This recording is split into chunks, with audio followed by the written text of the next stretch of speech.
เอาบ่มีตัวแม่ก็จับตัวผู้ไปก่อนนี่จับตัวผู้ไปก่อนครับตัวแม่จับบ่ได้ครับเอาผู้ลูกไปเลยตัวผู้นี่พอจับได้อยู่โอ้ตัวแม่ขึ้นมาแล้วทุกคนนี่มันขึ้นมาแล้วนี่ขึ้นมาแต่น้ำนายกนี่ได้แล้วทุกคนโอ้ตัวใหญ่ๆเลยตัวแม่ใหญ่ใหญ่เลยตัวแม่นี่ทุกคนนี่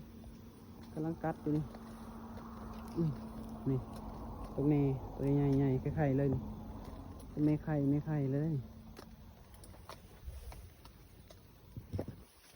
โอ้นี่ตัวผู้ตัวนี้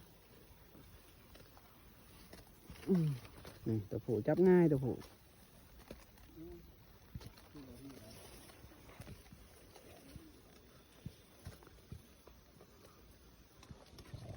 ปลาอ้อยมันสูง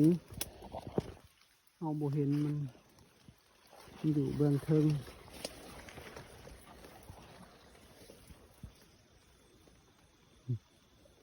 ปลาอ้อยสูงโอ้ปลาอ้อยมันกินปลาอ้อยเลยทุกคนเด้อ สูงเลยปลาอ้อยโอ้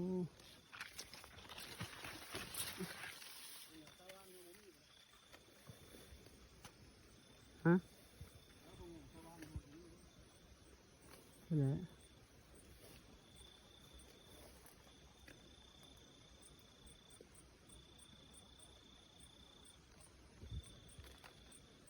นี่เห็นแล้วทุกคนตัวหนึ่ง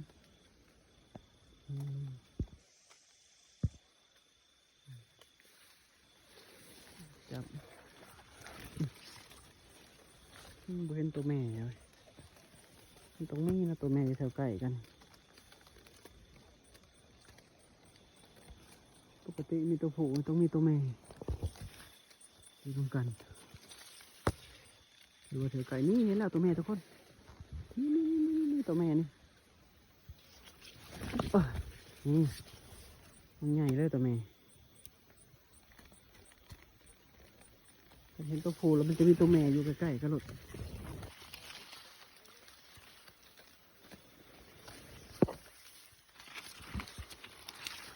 จะอยู่ใกล้กันเลยทุกคนโอ้ตกอะไรไปก็ไปจะได้หกแห้งเห็ดออกกระแดงมาแล้วเห็ดขาว